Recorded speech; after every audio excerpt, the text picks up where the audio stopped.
And we're thrilled to have them both with us today. Thank you so much. Well, thank you, Erica, and thank you all for coming. I'm so happy to be here.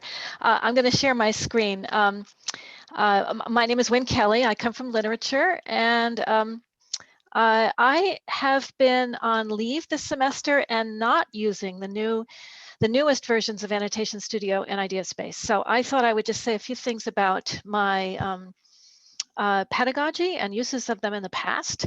They are moving along and working much better now than they did, but the basic framework is the same, and I thought it would be a good place to get started. So I'm thinking today about annotation and interpretation as things that take place in our classrooms. Oh, I have to hit an arrow, not a return. Okay, so interpretation matters. Mayor Pete says so, and we're in a moment when we're talking about interpretation, but it's a challenge to students in humanities classes, especially if they've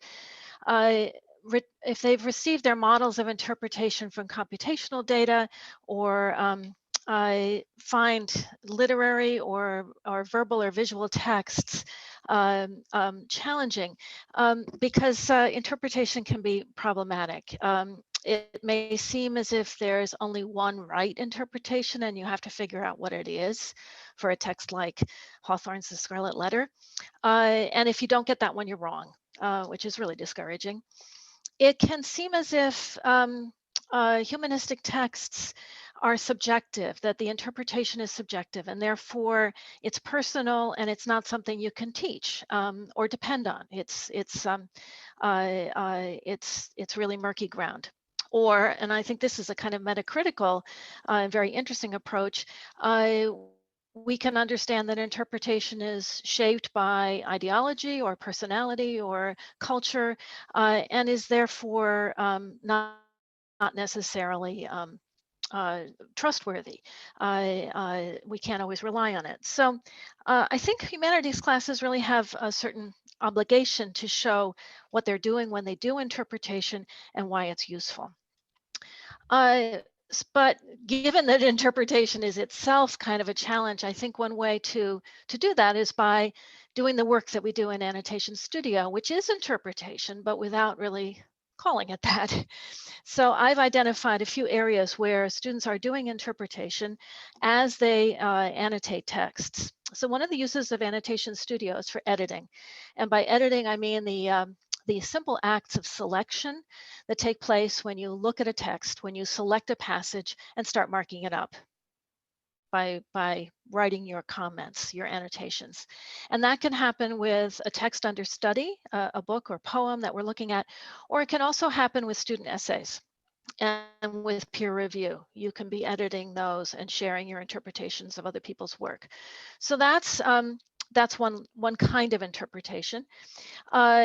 Another takes place when you do research. So if you come across unfamiliar words or concepts or developments in a text, and you look up the things that you want to find out, then you are, again, expanding the text, expanding what people can learn from it, and you're developing it for a group. You're creating new resources for other readers. So in a sense, you're creating a scholarly community around the text. It isn't just for you, it's for the other people who might learn from your research. And then something I've also observed, and Kurt has heard me talk about this, MIT students tend to think critically about the tools they use and to begin redesigning them as they use them. And this has been happening for a long time with Annotation Studio. They recognize that Annotation Studio is a reading tool, and that they've made recommendations for ways to make it more intuitive or useful that also reflect back on the interpretive work they're doing with the text. So all of this is outside of what the text is about or how we understand it. We are doing interpretation by the ways we read, select, interpret, annotate, and discuss. So I wanted to give you a few examples of how this happened in one class I've taught several times using Annotation Studio. It's an introductory CIH class, American Literature. I teach it as American Gothic because a lot of American authors seem to use Gothic situations and themes. But Gothic is a really big term. It's kind of baggy. There are a lot of ways to think about the Gothics. So we start by trying to define it just intuitively from what students already know. And then from that to choose some tags that we'll use in the annotation. So this is what Annotation Studio, I think, pretty much still looks like. The yellow text has been selected, in this case by a number of readers. And then the annotations tell you what the passage is and what the response is.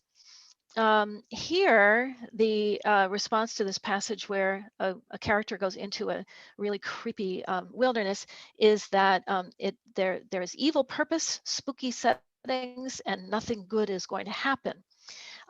So that's the annotation. And then the tags below tell you which of the terms we've associated with the Gothic and are being deployed here. So fear and wilderness.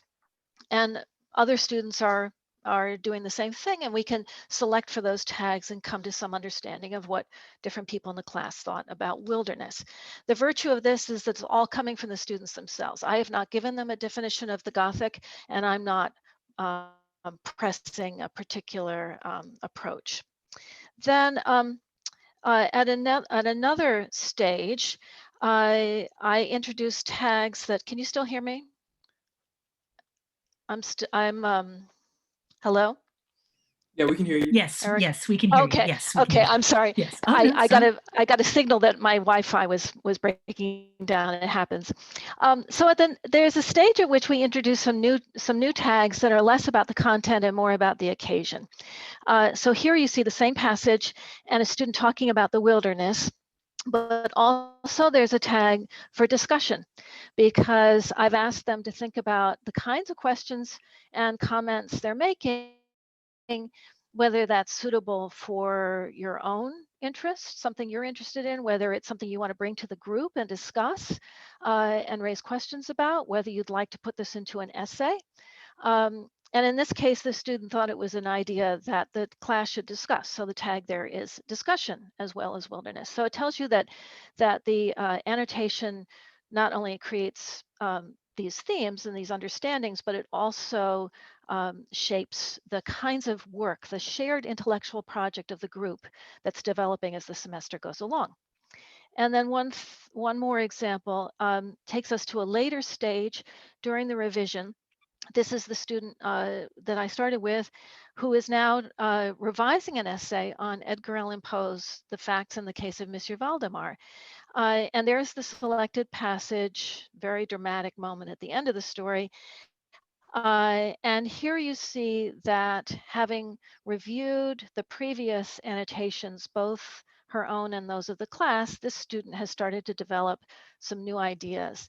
And whereas before we might have had fairly crude oppositions that you find in the Gothic, like dark and light, or scary and safe, now this student is beginning to apply a new set of terms: soul and body, public and private, criminal and legal. And noticing the ways that these binaries seem to be breaking down and producing truly horrific effects that weren't anticipated by the definitions we had before. So this is an example of an interpretation developing as the paper develops, as the project develops through revision. So in none of these cases have we really said what the text is definitely about, nor have we come to a clear definition of what the Gothic is, but the students have been doing interpretive work in many different ways. So I'll just end by pointing out that Annotation Studio, one of the great virtues of it is to make things visible. The students' markup, their problem solving, and the sharing of ideas. So that interpretation is always a process. It's always something moving along. And that leads to the second point, which is that it's something you can always refine and develop and improve. It's not a fixed thing. It's a growing awareness of what's at stake in the text. And I haven't said much about idea space, but this is a place where students have an opportunity to apply what they've found in this process to a new goal. So I hope that gives you some sense of the way I use Annotation Studio to make students more aware of the process of interpretation itself. Thank you. I'll stop sharing. Thank you so much, Wynn. We really appreciate it. And now we'll hear from Dr. Kurt Fendt. I also wanted to just let everyone know that I'm putting in the chat the link to his Active Archives initiative. Thank you. Okay, great. Thank you very much, Erica, and thanks everybody for joining the session today. And as you mentioned in the beginning, I will talk about two examples how I have used Annotation Studio in my DH classes. But also in a German film class, as they have evolved, as Annotation Studio has evolved over time, it clearly started out with the literary examples that Wynn has been talking about so eloquently, and also it has always been really wonderful to collaborate with her. But there have been many other uses of using an open annotation framework like Annotation Studio. And before I go into the details, I just want to, I was offline for a while, but I just want to point out that, as Erica, you mentioned, the development team is here. Ben Silverman, the lead developer on the current version of Annotation Studio and the future version, a recent graduate of CMS, and also Joshua Mbogo, who's also behind IdeaSpace, the brains behind IdeaSpace, the new version of IdeaSpace, and Courtney Lee, who has a double role, as UI and UX expert on the project, but also she's attending currently my digital humanities class, and she might recognize some of the text that I'm showing. So in any case, so the two texts that I will be sharing with, and hopefully I can manage that because I had to switch computers. But I think that should probably work. Is the first example is looking at a text that we use in the digital humanities, and it's a text as we may think by Vannevar Bush, and he wrote that in 1945. So it's one of the seminal texts that really sparked a lot of the ideas that eventually led to the World Wide Web and so on. And this text is always very good for to start out a digital humanities class, because many of these concepts and ideas that later developed into aspects and concepts that we also now use in digital humanities are already present in there. And the students go through these texts in a way, first of all, of course, to understand what's the history of the notions behind the web, but also what it means to work with different kinds of data and how to share data, how to make sense of different kinds of organizing schemes. So on the one hand, the students read the text to understand this historical document and its relationship for today, but it also has a second purpose. And this is also, thinking about how can we collaboratively develop a nomenclature, a terminology that would help us understand digital humanities concepts, and in this case, by going through the text and adding annotations. So I've experimented with different ways of using tags. Quite often it's I give students a starting set of tags. For example, this is an example, or this has been realized or has not been realized as an idea. And then the students go through the text, and actually, here's not an annotation with a tagging, but here you can see, for example, this is an annotation where the student annotated as specific and with technology, but then there are many other ones that always add annotations. Again, as an example here, another one is said, there's an idea. So this is the very beginning then of a process of a joint collaboration with the students, between the students, to develop a set of tagging for these texts and also for future texts that we read in the class.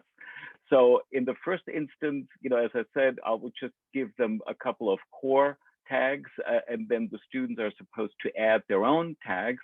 And then we go back into the classroom and discuss those tags as we discuss the text.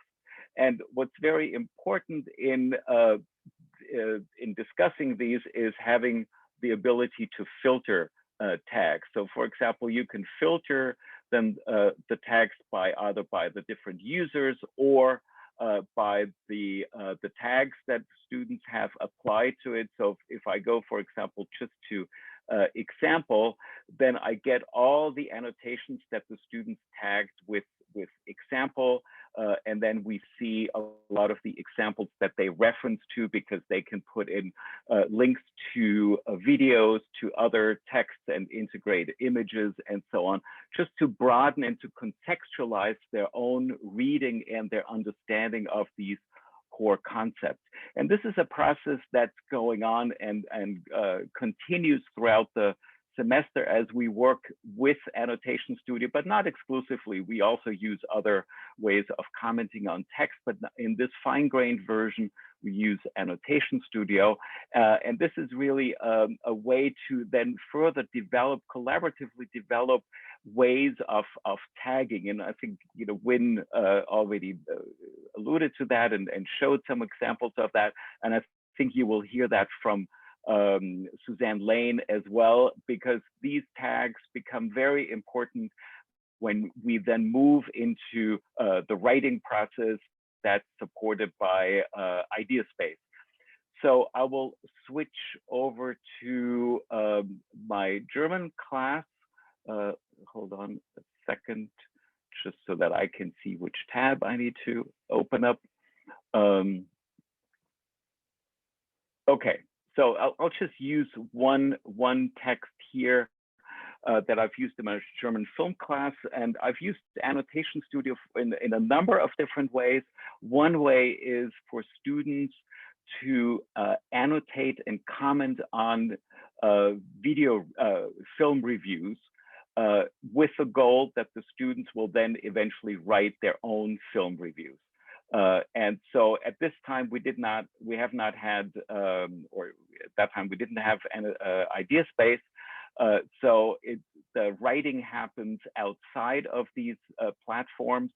But the idea is also that the students, on the one hand, annotate in great precision and detail and comment on these existing films and existing reviews, in this case, a film by Margarete von Trotta about Hannah Arendt. And so the students have become very critical about these reviews, and they add their own comments, always with the idea, what would I write about this film, and then also about other films. So it's really going through a process of looking at the structure of those film reviews, but also thinking about what is said about characters, about the plot development, and so on, the filmic aspects. So they comment on these in great detail. And then this is then a process where the students then start writing, not necessarily for this film, but for another film, their own film reviews. And then they put the film reviews that they've written into Annotation Studio. And then it's either reviewed and annotated by their peers, or, depending on the assignment, sometimes I just comment on their film reviews as a feedback. So this is something where Annotation Studio, I think, is different from a lot of other annotation tools that try to do similar aspects or support similar aspects. And this is where you can upload your own text. And this is very helpful for students to bring in their own texts. But also, this is a major feature, of course, how to add text to Annotation Studio. So this is just, two ways of thinking about working outside in different realms with Annotation Studio in different ways. And I'm switching over to two of the functionalities, and I'll need to go back to my dashboard here, which has a lot of stuff in it, but what I would like to go through very quickly is, because this is a question that quite often occurs when people start out using Annotation Studio. How do I get a document into Annotation Studio? And it's very simple. On the dashboard, where you have sections about the documents that you have in your account, the groups you belong to, the annotations that have been made, that either you have made or that have been shared by other people. So, if you go into documents, there's an option, create new documents. And it's a very, very simple, but very powerful interface. You can either, paste or type directly into the form. And the pasting is very simple because it can be done.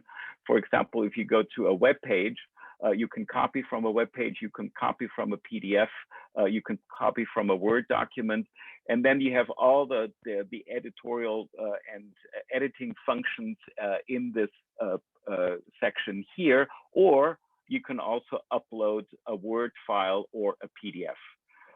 Sometimes PDFs are a little tricky to work with because they have, some extra formatting in it that can be then or needs to be taken out. But this is something that one can easily do in this edit interface.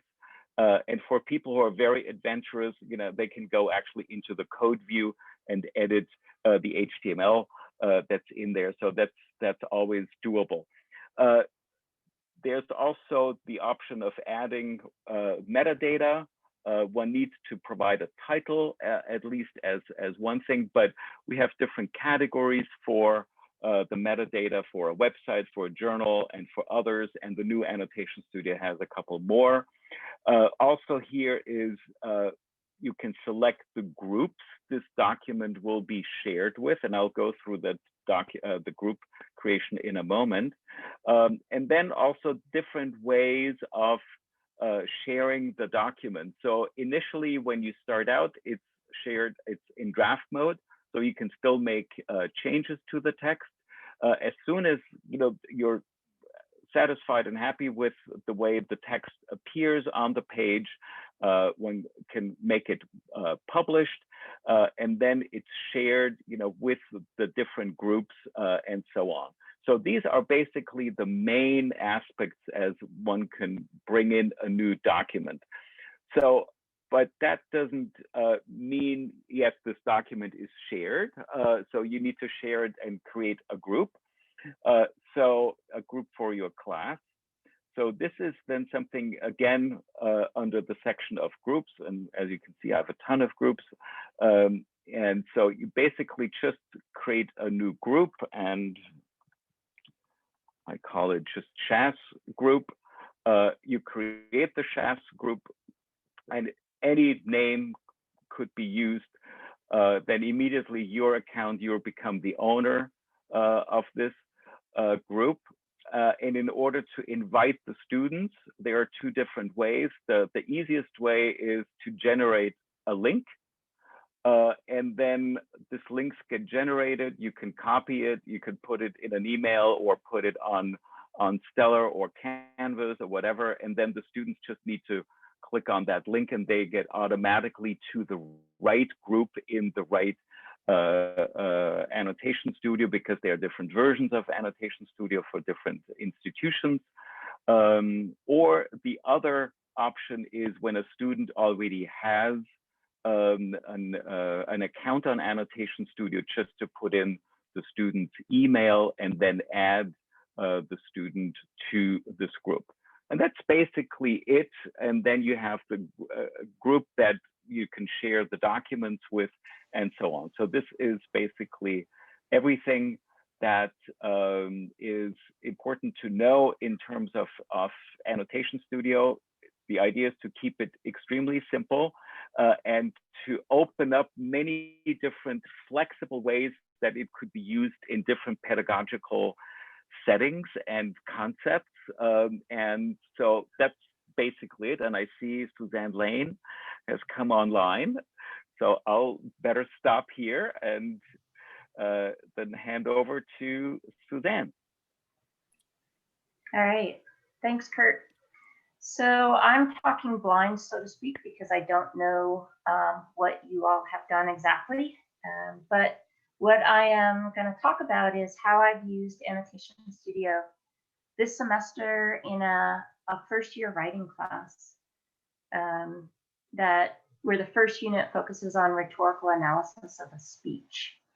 And basically, the way this course works is, students read different rhetorical theories, and then we work together to operationalize those theories. What does this mean for strategies in terms of rhetorical production?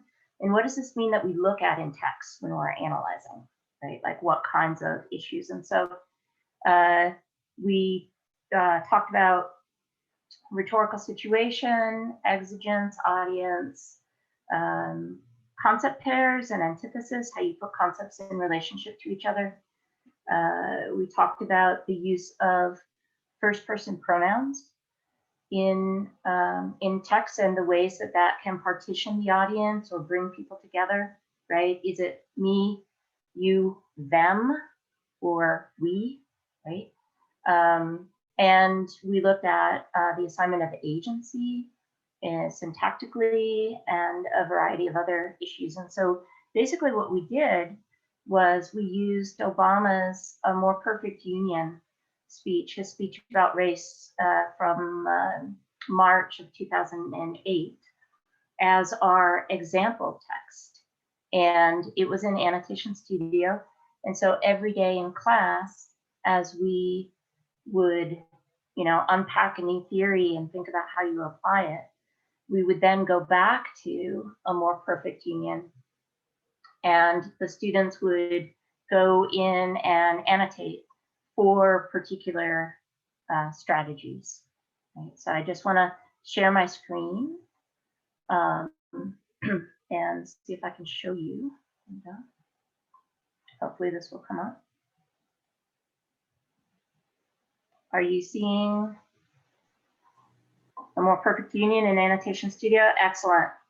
That's great. Okay, so the text is there, and then the students, first I'll talk just about the filter feature. I had the students use tags related to the theory or the strategy that we were looking at. And so you can actually see that list. So when they were talking about the interactive dimension of text, the use of I or we or you, we looked at stasis theory. So what kind of argument or claim is being made? Is that a causation, value, definition, or the stasis itself, or policy?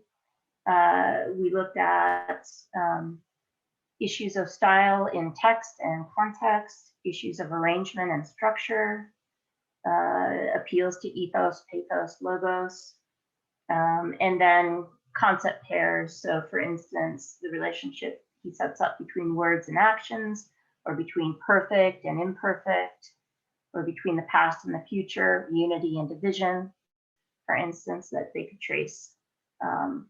And I'll just show you what they did. And this was mostly, we spent probably 10 minutes annotating in class, in each class over the course of maybe 5-6 classes as we were looking at these different theories. And here's what the students did. I mean, it was kind of remarkable how many annotations they made in their, sometimes in groups, sometimes individually. Sometimes I would assign them a paragraph to look at in particular, or I would give them, just one concept pair to trace through the speech.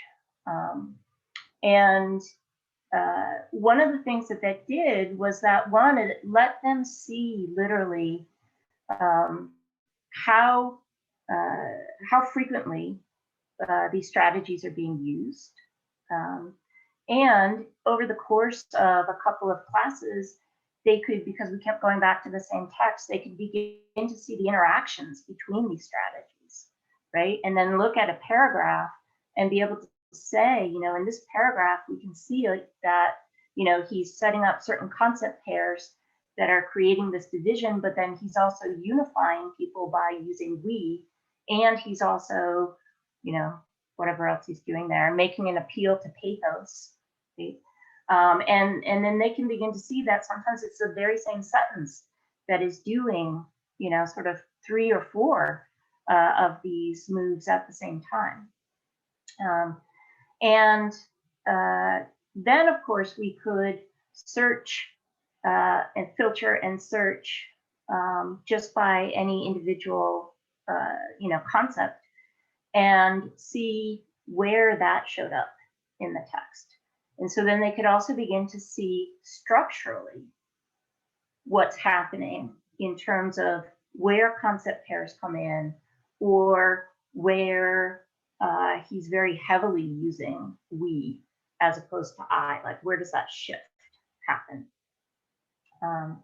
And so overall, I've just in the middle of grading the revisions of these essays that came in. And I'm going to stop sharing my screen now that you've seen that. And they are substantively better, more detailed, more complex than, you know, I've been doing the same assignment for a number of years, not always using Annotation Studio, and not using it in every single class when I have done it, and just the difference this year in their ability to make very detailed and substantive arguments, and also to link claims about how different strategies are working, is just so much stronger this year than it has been in past years.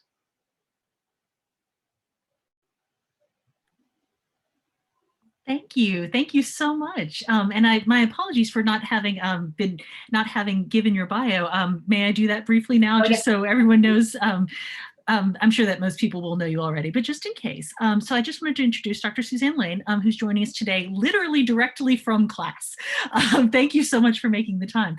She's located in comparative media studies and writing, where she's using Annotation Studio and IdeaSpace this term, but she's also the director of MIT's Writing, Rhetoric, and Professional Communications program, which, as you know, offers freestanding writing and rhetoric classes and provides instruction in written, oral, and visual communication with a range of classes across the Institute. She's also the director of the related research lab, Archimedia, which explores how digital media is shaping academic and professional communication, where she's working to design digital tools for writing and communication pedagogy. So, I mean, really, this is right at the intersection, I feel, of all of your interest, and it's wonderful to hear about how well your students are responding to the tool. I mean, how specific it's making their writing, it sounds like. Mm-hmm. Absolutely. And they like it as well. They like seeing, they like being able to see the work that the other students are doing, as they, you know, as they're working on it. And, you know, it changes the tenor of the class discussion, right? Whereas if, you know, in the past, if I had, you know, sort of had them either looking at the speech themselves in class, a hard copy, or on their computer, or if we, you know, sometimes didn't always use the same text, but I would bring in something that was like, you know, germane to, you know, what's happening, you know, in politics or in the world at that time, for each different, you know, and useful for looking at this particular rhetorical strategy, right? It didn't add up to the same, you know, to the same effect. And I feel that it's a combination of going back to the same text over and over, like repeatedly, and getting that sense of how all of this layers, and Annotation Studio visualizes that so well, right? That they can really begin to see the density of rhetorical strategies, in particular turning points in the speech, for instance. So that was something that came out of this year's discussion that we didn't get at so well in the past, was thinking about gravitating your analysis towards that dense, the dense areas in the text, where something is happening in a particular, that's making that's causing an effect, right? That's changing the audience beliefs. Right? Yeah, and it seems that those areas are going to emerge naturally, right? They're literally the color becomes more intense as you highlight them, right? Exactly.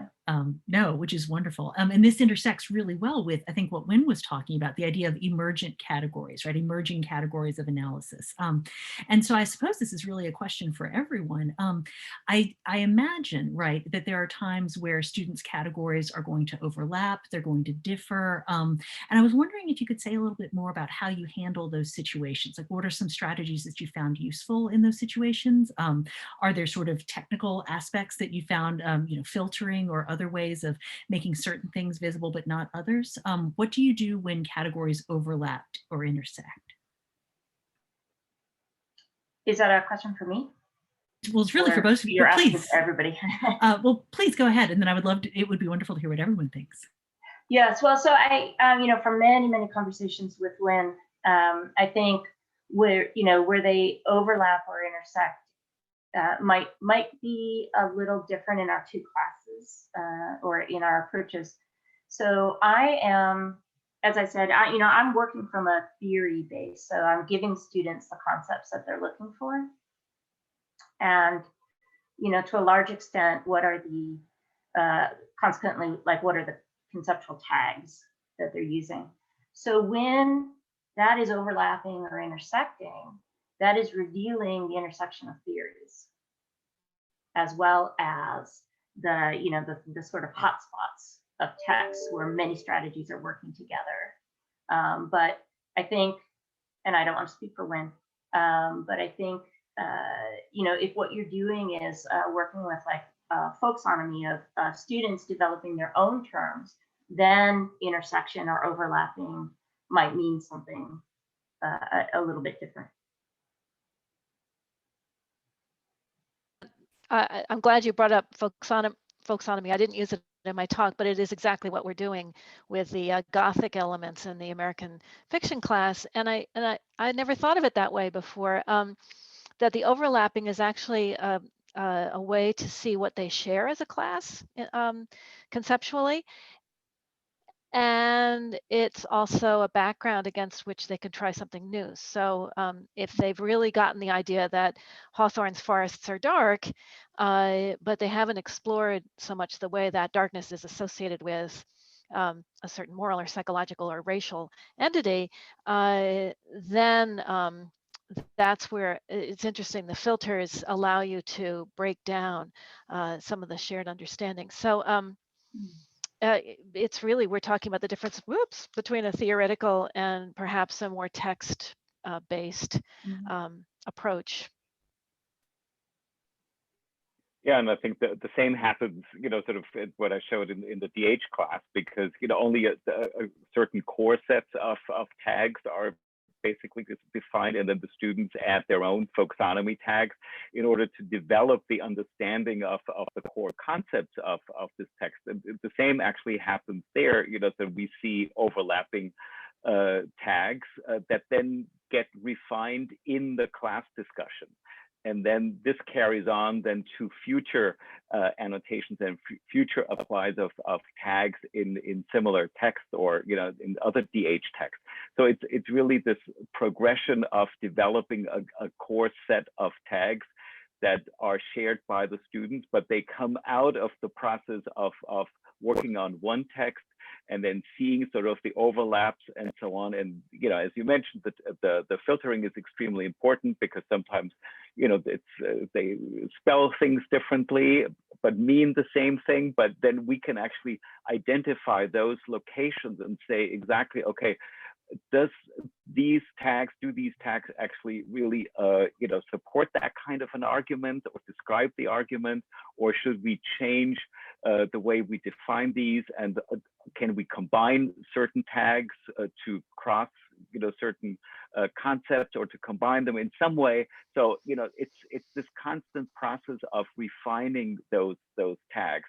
And I also wanted to add something that Suzanne said, what you have experienced in your class, and I always see that as well, using other kinds of ways of commenting on text. Quite often I use the way that students comment, just write a paragraph about a text as a feedback. And this is very different from doing this fine-grained, really close reading of arguments. And exactly the same kind of effect I've seen over and over again, in different ways, of course, that students make much better references than to the arguments in the original text that they have annotated, as opposed to these larger comments overall. I think there's a good reason to comment on in one paragraph on a larger text. This is also a specific skill, but the other aspect is also really remarkable in seeing how those two can actually intersect with each other. Is really interesting.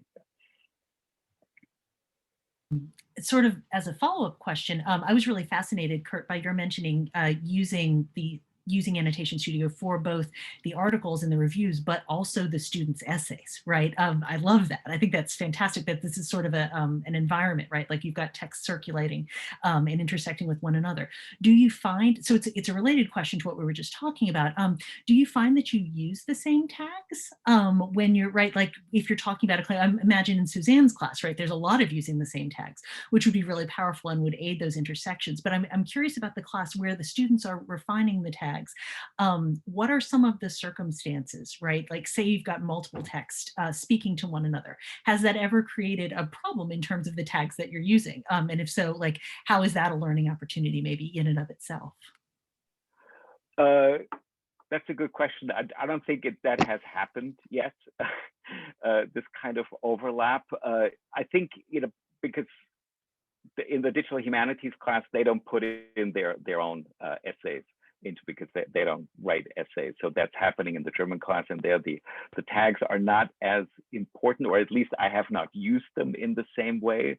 One certainly could.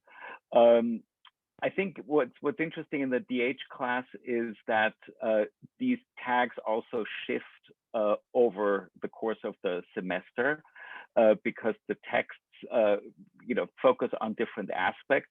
So sometimes the tags that we used in the beginning were much broader than the tags that we used then later in the semester, when the students know more about the details of DH, the concepts, and so on.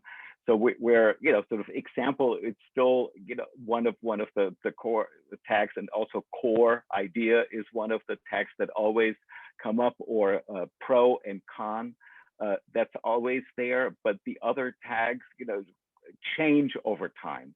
But I haven't probably not worked systematically enough in order to develop sort of a tag-based approach to, I think one could push that a lot further in thinking much more systematically. So for example, as Suzanne has done with that text, one could push that clearly much further in using that. So. Mm-hmm.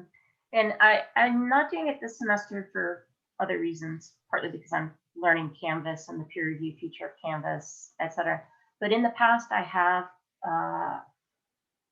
had students put their essay drafts into Annotation Studio and give each other commentary via that means. And one of the things that I found was that because they were already primed to be using these rhetorical concepts, that is how they annotated each other's text, and it was really interesting. And like I said, I haven't been doing that in the last couple of years. And one of the things that my students actually asked for last year at the end, I always ask them, like, what would make this class better? What else would you like to do?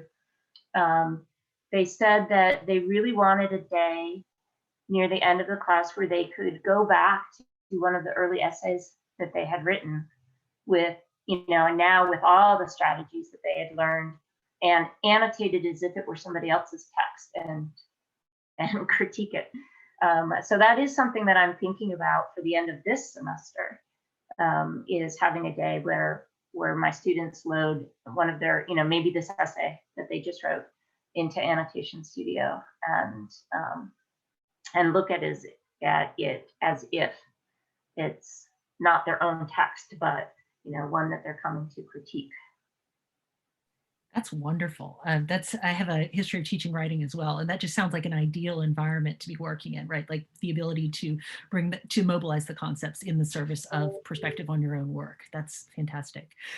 Wynn, I didn't know if you had anything you wanted to add about how tags have, if you've ever had students maybe arguing with each other about tags. I've always wondered about that. And then I would really love to hear from the development team too, but just wanted to give Wynn a chance. Looks like we might have lost one. Oh, that's right. Well, no, she'd had a difficult Wi-Fi connection. Okay.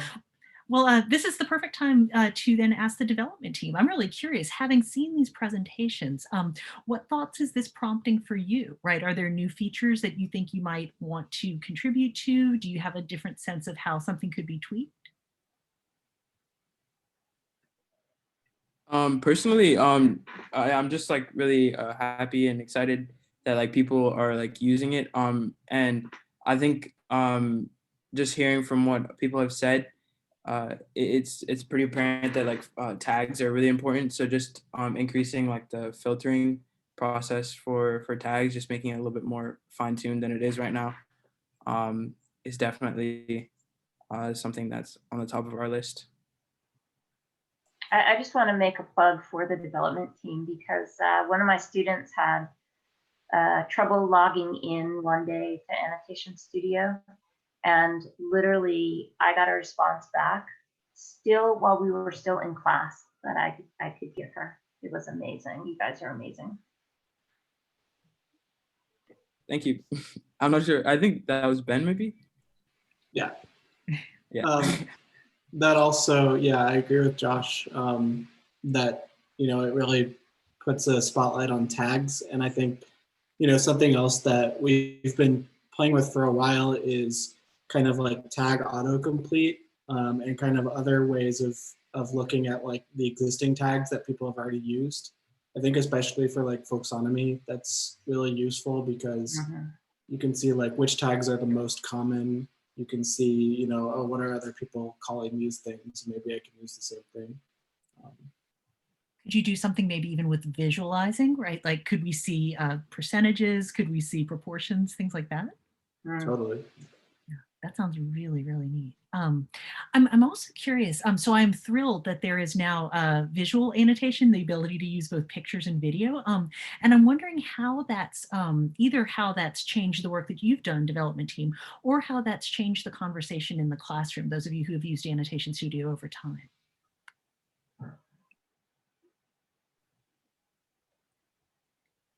So from the development perspective, I think that's been a feature since I joined the team. And so really it's just been a matter of like making sure that it's still working and still adapting to the other changes we make. But yeah, I think that's been something Kurt has pushed since before I was on the project team. Right. And this is something, you know, that, you know, I think this is a feature, has been a feature from the very beginning. And I think we always thought this is a very important aspect in order to contextualize also the reading experience and to think about what could be connections outside of the text, you know, relationships and so on. And, you know, it's particularly always interesting in the article that I showed you is the As We May Think by Beneva Bush. Students put in a lot of really interesting links to technologies that either have been realized or never got realized, but also were in a conceptual state, videos of something, you know, that reminds them of that. So it creates a really interesting environment then for discussing these concepts and these ideas, and also thinking about to what extent these things have been realized. Is that in the same vein of the ideas of Vannevar Bush, or is that pushing in a different direction? You know, it could be Google Glass or Alexa, Siri, and so, which all are already part of Vannevar Bush's ideas, and so on. So it gives the students also to bring in not only their own perspective of reading, but also their own knowledge, outside knowledge. And quite often they have very specific, you know, information about these things that are quite often amazing and really enrich the discussion in class in a major way. And one thing that probably also needs to be mentioned, I've always been interested also, how do students annotate precisely in the way, do they first look at what other students have annotated, or do they annotate a clean slate, a clean text, you know, without being influenced? And there's not a clear answer. I think some prefer to see other people's annotations to get inspired, and some really want to start fresh. But quite often it happens that there's a reaction to other people's annotations, and it's not an answer to an annotation. And I think that's a different thing. You know, it's not creating a threaded discussion about one point, but it's sort of annotating, and someone talked about the layering. It's annotating the same area, but with a slightly different perspective, with a slightly different reference to an outside. And that, I think, creates a much richer discussion, then, because also the annotations are stacked in an interesting way so that you can read them side by side. So it's not an individual thread through one person annotating. So it's something that's shared automatically with the rest of the readers of that text. That's great. No, and I think what it is that in your classes, there is so much visual annotation. It's really jumping out at me. It's fantastic to see. Also, I want to make sure to let others ask questions. Sorry, I have been fascinated by the tool, but questions from others who've been percolating ideas in their minds.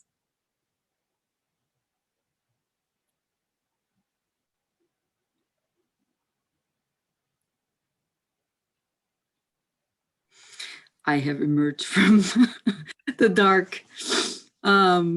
Missed the first half, but it was a fascinating conversation. And the comment I wanted to make is that I have recently started learning these qualitative analyses tools that are called, there are lots out there, but the two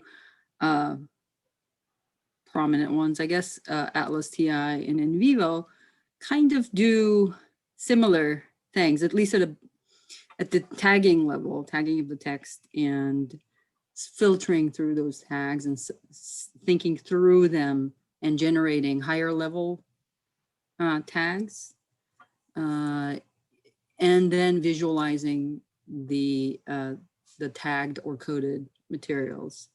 And for that task, plus I you know, they do more than that, obviously, but for that task, per semester, it's about $90, $50 for one, $90 for the other one.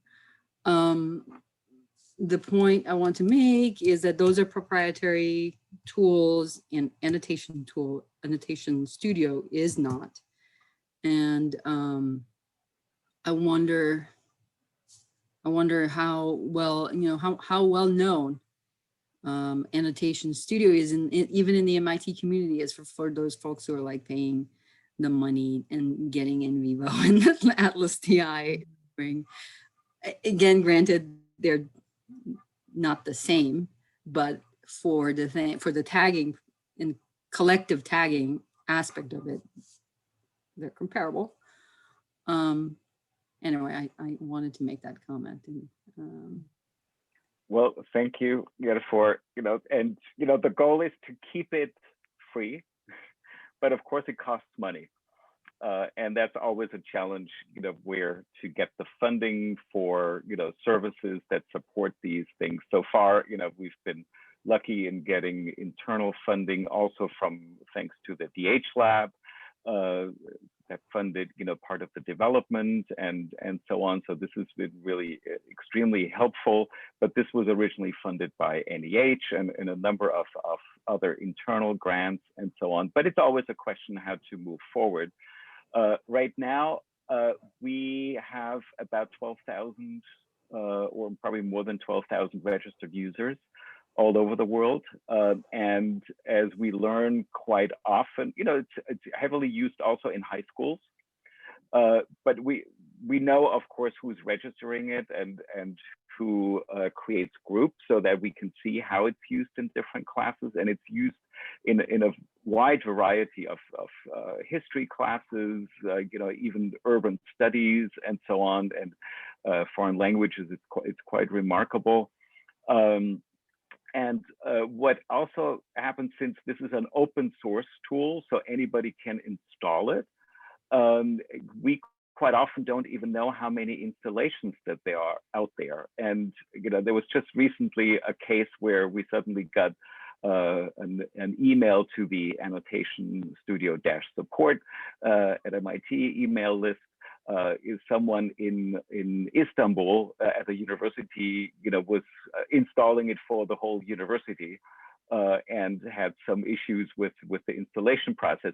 So this is something that we don't even know how that happens and how many copies are out there and people are using it. I think it's pretty, at least from the geographic distribution, it's really all over the world. East Asia, South America, and so on, heavily used, of course, in the US, but also in Europe. And we have a core group of users at MIT, but it's clearly something that I think, especially also with the new version, I think we should probably make another push to publicize it more with the functionalities and so on.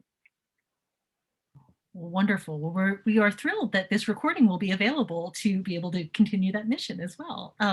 So we're at 5:30. Just wanted to say thank you so much to all three of our presenters. This has been fascinating, and I truly look forward to continuing to follow the development of both tools. Thank you so much. Thank you. Thank you. Thank you.